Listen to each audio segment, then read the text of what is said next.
ya. Selamat pagi teman-teman petani Indonesia. Pagi ini kita akan ngobrol-ngobrol ringan ya, mengenai kiat-kiat ya peluang bisnis di bidang pertanian ya. Banyak sekali pilihan ya kalau mau bisnis di bidang pertanian itu ya. Tapi yang menjadi keyakinan saya bahwa tidak ada usaha di bidang pembibitan di dunia pertanian itu kemudian rugi, itu nggak ada. Dalam rumus saya selama ini hampir 20 tahun ya lebih, itu tidak ada ruang bagi petani yang harus rugi kalau syaratnya satu, ditekuni ya, kemudian menguasai masalah, bisa tahu bahasa tanaman, tahu merawatnya, saya kira itu cukup ya. Jadi kalau teman-teman petani Indonesia, bahkan juga mungkin kalangan anak muda, jangan ragu untuk memulai usaha di bidang pertanian ya. Banyak pilihannya. Misalnya secara umum nih, panjenengan mau usaha di bidang tabu lampot tanaman buah. Banyak sekali jenis tanaman buah yang bisa kita jadikan sebagai wacana bisnis ya di dalam dunia pertanian. Misalnya kayak durian ya, kemudian klengkeng, jeruk, mangga ya, dan jenis-jenis lainnya ya. Itu bisa panjenengan pilih. Selain itu juga ada misalnya kepengen bisnis di bidang tanaman hias misalnya ya, seperti zamannya dulu anthurium ya. Memang kalau tanaman hias itu periodik ya, tren-trenan, jadi musim apa itu yang laku. Tapi ketika kita bisa membaca pasar ya, tanaman hias itu juga tidak akan mungkin rugi ya, kira-kira demikian. Juga bisa jadi tidak tanaman tabu lampot, tidak tanaman hias, bisa juga mungkin tanaman herbal ya. Kemudian pilih tanaman-tanaman yang unik tapi diminati pasar ya. Asal kita peka terhadap kehendak pasar, saya kira tidak ada alasan untuk berbisnis tanaman itu merugi, itu tidak ada ya. Nah, nanti akan kita bahas kiat-kiatnya seperti apa, ngaten nggih. Ya, Mas Dewo, Yeah. boleh nyumpir saya Mas ya? Ya. Selama Mas Dewo menggeluti di bidang pertanian ya Mas, tadi 20 tahun lebih ya Mas ya? Ya. Ini komoditi apa Mas kira-kira yang selama ini sudah dilakukan Mas Dewo, dan itu Mas, prospek gitu, sangat prospek gitu, bisa dibagikan Mas ya? Bisa ya, secara umum ya, dan secara umum dan secara spesifik yang saya pilih. Kalau secara umum itu tabu lampot itu menjadi pilihan saya ya, karena tabu lampot banyak jenisnya. Kemudian kita bisa memilih jenis tabu lampot apa yang bisa dibuahkan di dalam pot, satu. Kedua, jenis tabu lampot apa yang dia bisa berbuah sepanjang musim misalnya ya. Contohnya misalnya seperti jambu kristal, jambu air, jeruk, itu hampir sepanjang musim dia berbuah ya. Kemudian yang lainnya seperti klengkeng, durian secara periodik ya. Nah, tapi yang diminati masyarakat luas ya, itu. Kemudian kalau spesifik yang saya pilih untuk selama ini saya geluti di dalam bisnis tanaman itu saya milih satu herbal ya. Herbal yang saya angkat pertama kali dulu waktu varian baru kunyit hitam Curcuma caesia yang asalnya dari Bengali, India dan Turki, itu saya angkat dulu ya.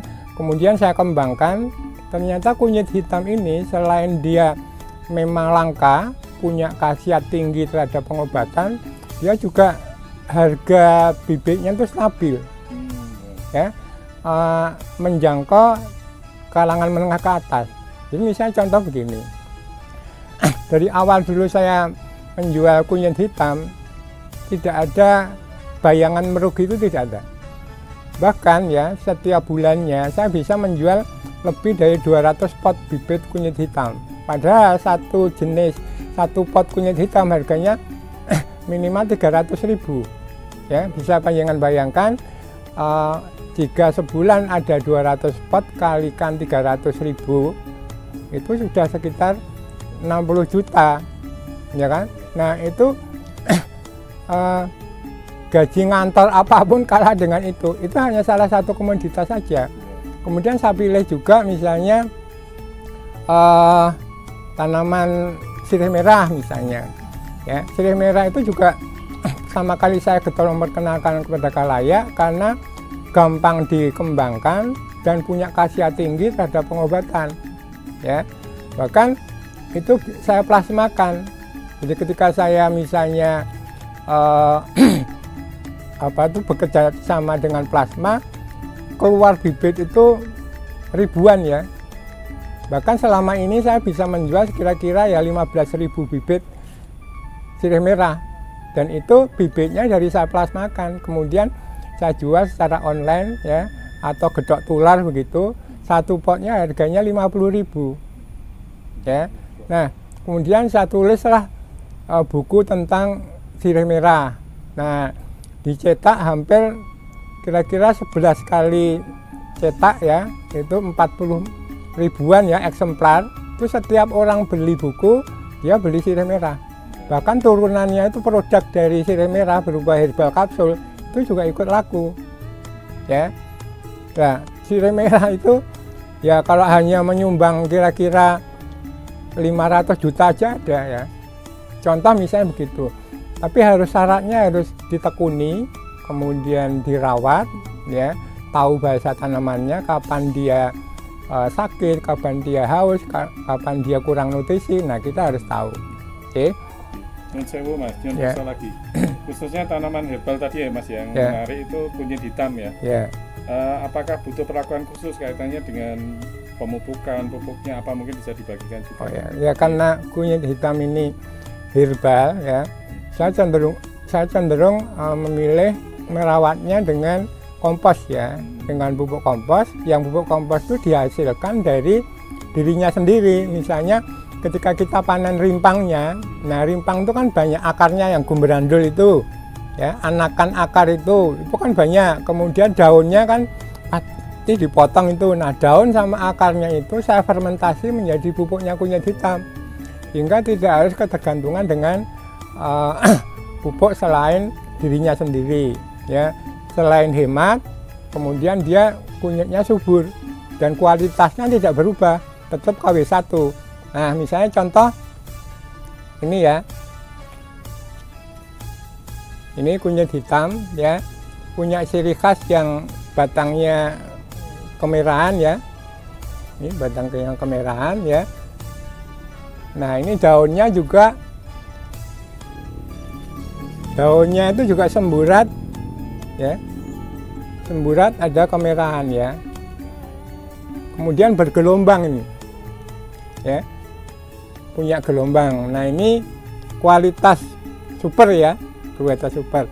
Nah ini di pupuknya kunyit hitam ini supaya dia nggak berubah dari aslinya, dia pakai dipupuk dengan dirinya sendiri, dengan daunnya, dengan akarnya yang difermentasi, kemudian disiramkan kira-kira 2 minggu sekali ya. Bahkan kalau itu dibuat kompos serbuk, nah kompos serbuknya itu dipupukkan di pot-pot ini ya, dia akan hasilnya bagus ya, kira-kira begitu ya.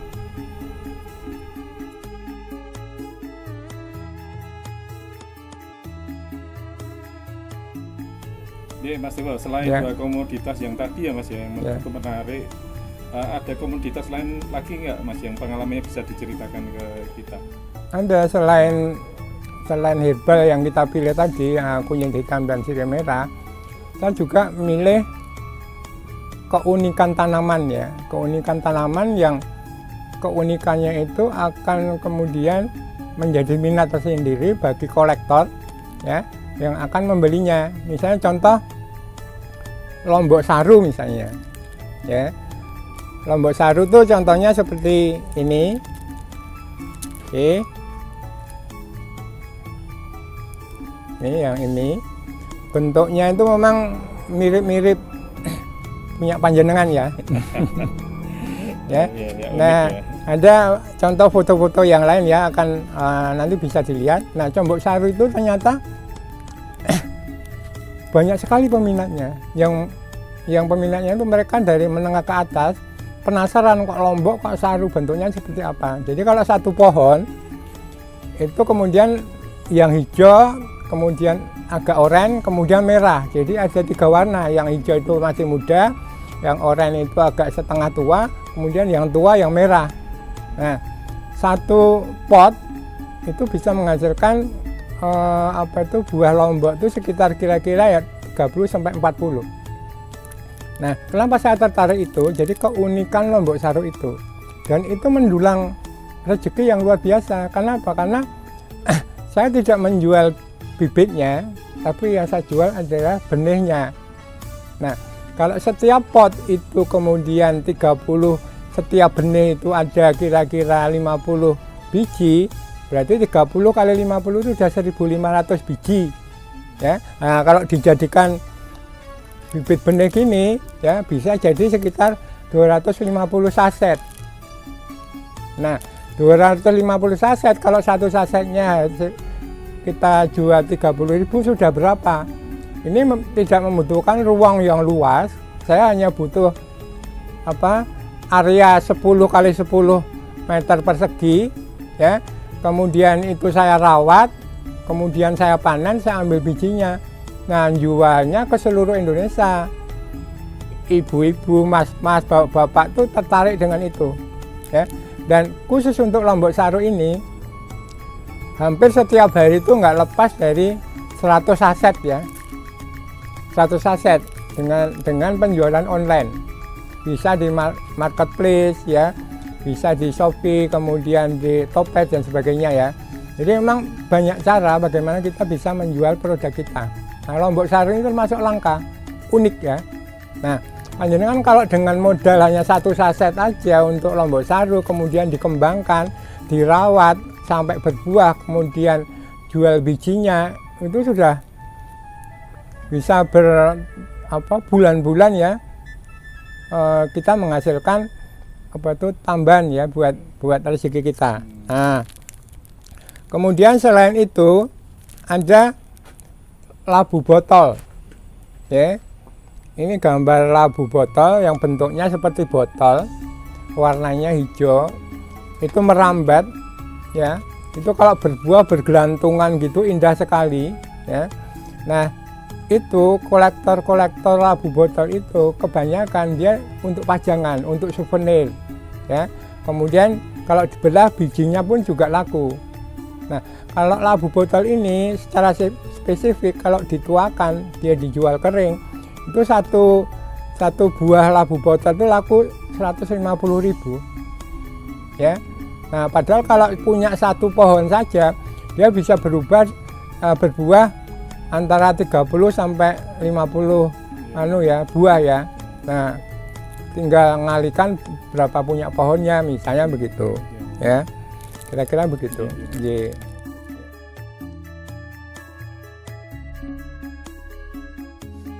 Selain itu, hobi, peluang bisnis kemudian menjadi hobi dan menambah penghasilan home industry, itu tidak sebatas dengan pilihan tanaman yang akan kita jual, Mas, ya.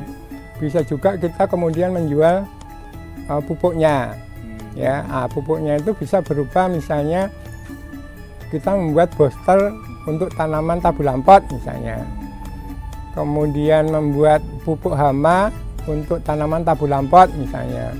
Jadi itu ada nilai plus tersendiri karena kita bisa memproduksi sendiri apa-apa yang dibutuhkan oleh tanaman. Misalnya contoh ini, ya, ini Booster Multicasia GPT, ya. Booster Multicasia GPT itu kegunaannya bisa untuk nyetek, bisa untuk nyangkok sisip, bisa untuk diolesi untuk sambung susu, ya. Kemudian juga penyubur tanah, ya. Jadi ini sangat kompleks. Jadi sebagai multikasia, nah itu bisa kita buat sendiri.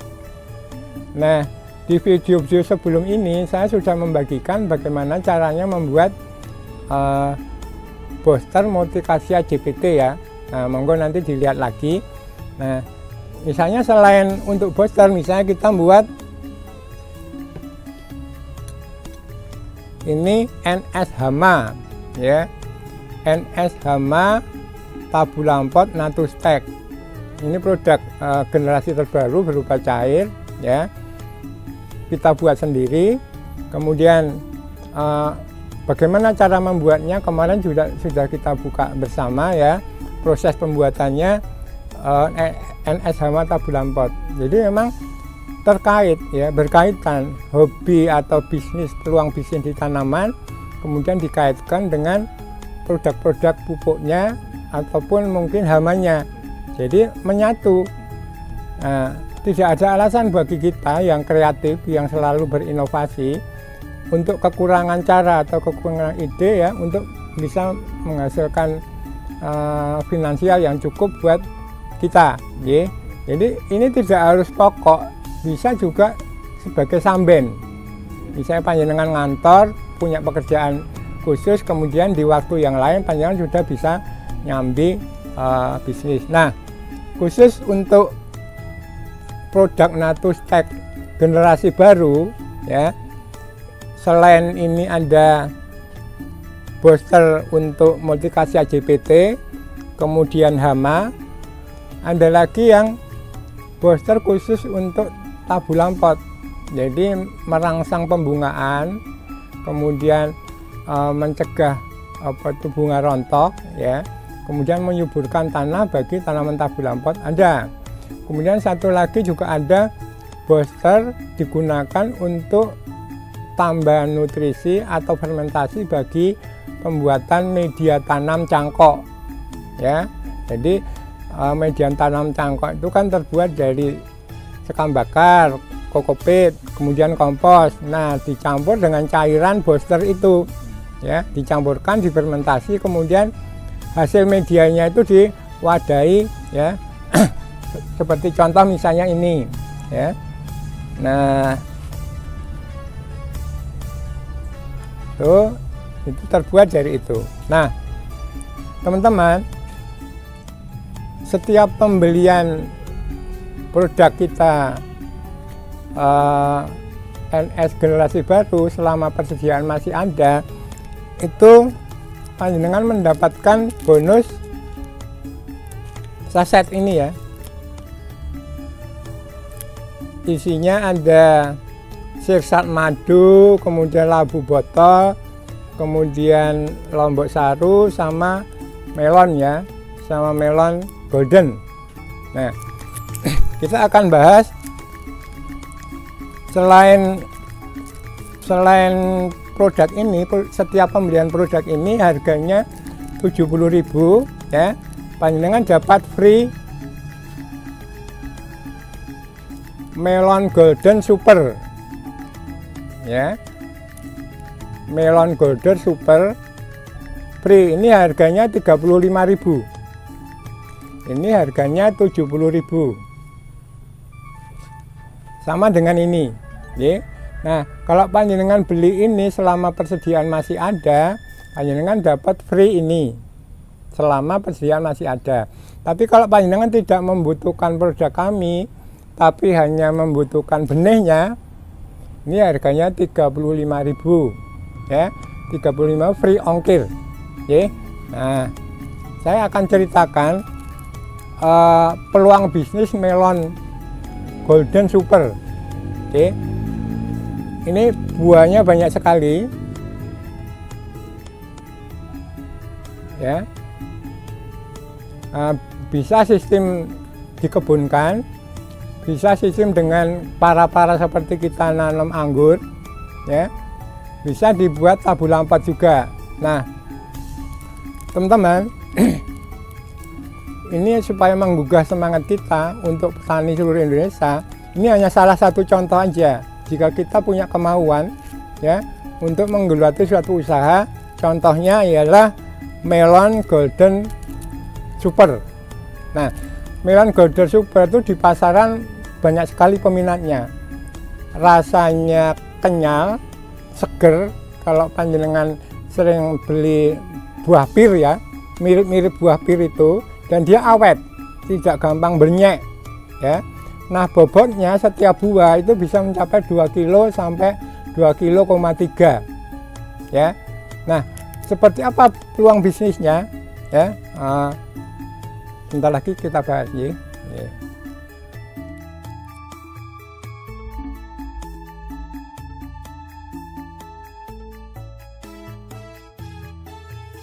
Jadi ini melon golden ya, super. Ini menjadi pilihan bisnis di era sekarang ya, karena permintaannya sangat banyak dan hampir belum tercukupi kalau itu beredar di seluruh kota di Indonesia. Jadi peluangnya masih tinggi ya. Wujudnya melon ini seperti ini ya. Ini kalau dibelah wujudnya seperti ini ya. Nah, secara utuh ini kan sebelah. Kalau utuh dia beratnya kira-kira 2 kilo sampai 2,3 kilo. Ya. Nanti akan kita bahas kelayakan usahanya, penghasilannya berapa, modalnya berapa dan sebagainya. Nah, ini bisa dimakan begitu saja ya. Dibelah kemudian dipotong kecil-kecil dimakan seperti kita makan melon itu biasa ya. Kemudian bisa juga dibuat misalnya minuman ya, dikasih seperti di lubang-lubang begini ya. Ini segar sekali ya, bisa untuk minuman segar.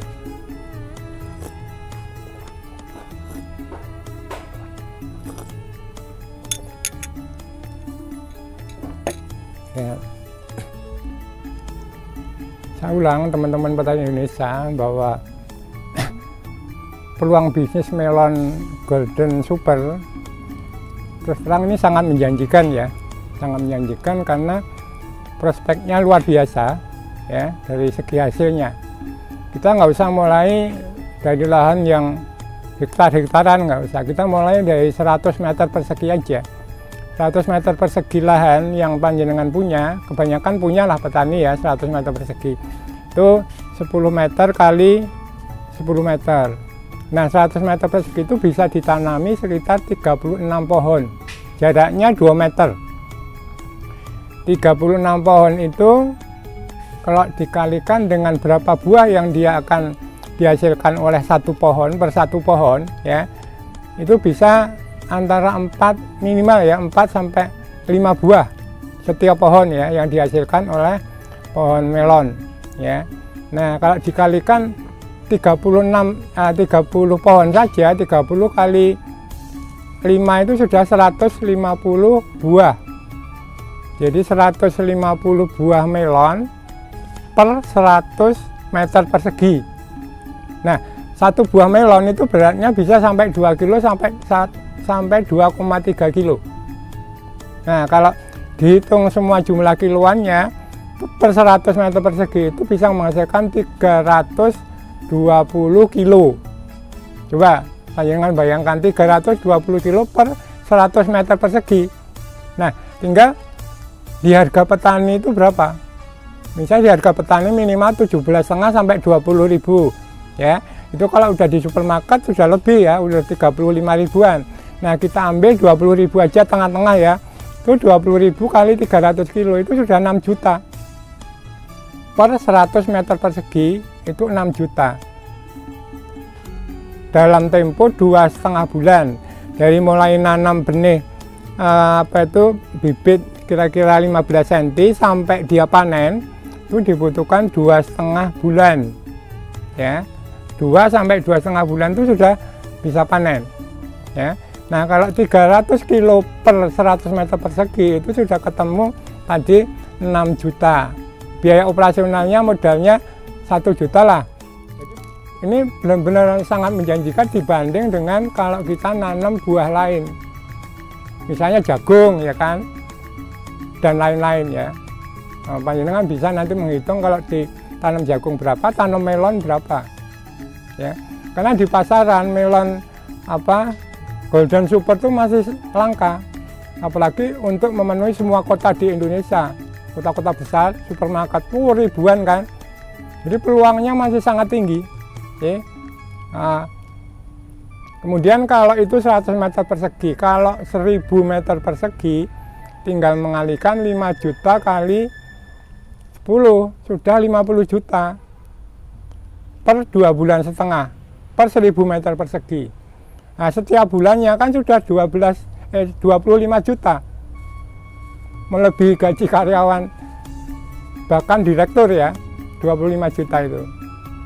Nah, modalnya paling banyak sekitar 3-4 juta. Kalau panjenengan nanya gimana perawatannya, sangat mudah. Jadi nanamnya dibuat seperti persiapan nanam ketela atau nanam lombok ya, dibuat gundukan-gundukan begitu. Kemudian nanti dikasih tajil ya untuk gantungan rambatan itu, cukup begitu saja. Nah, pemupukannya 2 minggu sekali, selama 2,5 bulan 2 minggu sekali dipupuk. Kemudian didangir, disemprot hama ya, bahkan dikasih nutrisi buah dan hamanya itu bikin sendiri, kan udah sangat hemat. Kira-kira demikian petani Indonesia, prospek peluang bagaimana kita menjual melon Golden Super. Nah, rasanya seperti tadi kita ceritakan, manis, keset ya, kemudian tidak gampang belenyek, mirip-mirip buah pir gitu ya, bisa dimakan begitu saja dan disimpan di kulkas tahan dalam tempo lama. Demikian ya. Nah, untuk bisa menghasilkan pendapatan 25 juta per bulan ya, modal panjenengan hanya 2 saset benih melon Golden Super. 2 saset ini sudah bisa nanti dikembangkan bisa jadi berhektar-hektar ya. Padahal 2 saset ini kalau dirupiahkan, 1 saset hanya 35.000. Panjenengan punya 2 saset aja bisa jadi jutawan. Coba ya, asal memulainya dengan semangat yang tinggi, kemudian tekun ya, kemudian tahu bahasa tanaman, kapan dipupuk, kapan dikasih perawatan untuk hama dan sebagainya ya, insya Allah hasilnya maksimal ya. Belum banyak petani melon Golden Super itu belum banyak ya. Jadi kesempatan untuk mendulang rezeki, nambah penghasilan itu masih sangat tinggi di era-era sekarang ini ya. Kira-kira demikian ya, sekitar studi kelayakan melon Golden Super ya, yang benar-benar jika itu ditekuni akan menghasilkan lebih dari sekedar apa yang kita harapkan. Ngatan nggih?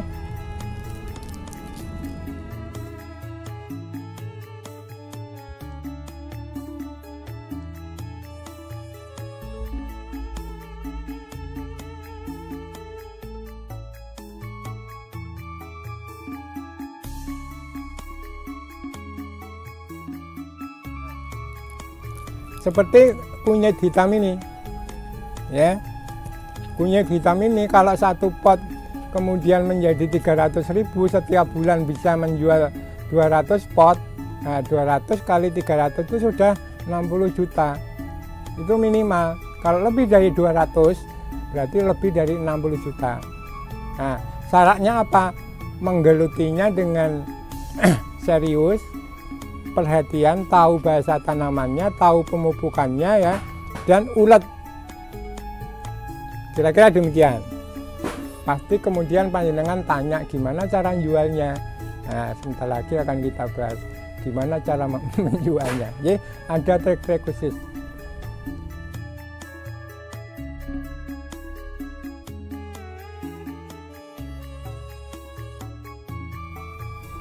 Jadi saya ulang sekali lagi bahwa jangan bingung, jangan skeptis ya, jangan apatis, harus punya keyakinan. Jika panjenengan mau main di tanaman itu harus berani memulainya ya. Jika tidak berani memulainya ya tidak akan ketemu kesulitan dan kemudahannya ya. Yang saya contohkan simpel ini seperti ini, panjenengan hanya punya modal 2 saset ya. Yang ini 4 macam benih harganya 40.000 free ongkir ya. Yang ini 1 macam benih melon super itu harganya 35.000 ya. Tapi bisa untuk kemudian menjadi modal bisnis yang luar biasa seperti yang saya jelaskan tadi. Nah, ada contoh lagi. Jadi saya lagi membuat jenis pepaya yang keluaran baru, nanti sebulan lagi akan keluar. Namanya adalah MDS 12. Jadi pepaya MDS 12 itu dia punya ciri khusus keunggulan satu, dia tidak terlalu besar pepaya itu. Jadi dagingnya tebal ya, tidak gampang lembek ya. Kemudian manisnya itu 2 kali pepaya California ya, dan dia tebalnya melebihi tebalnya pepaya jenis apapun ya. Dia akan saya perkenalkan nanti 1 bulan lagi, namanya adalah MDS 12. Nah, ini adalah pepaya bibit unggul ya, yang saya ciptakan, yang akan saya keluarkan kira-kira 1 bulan lagi.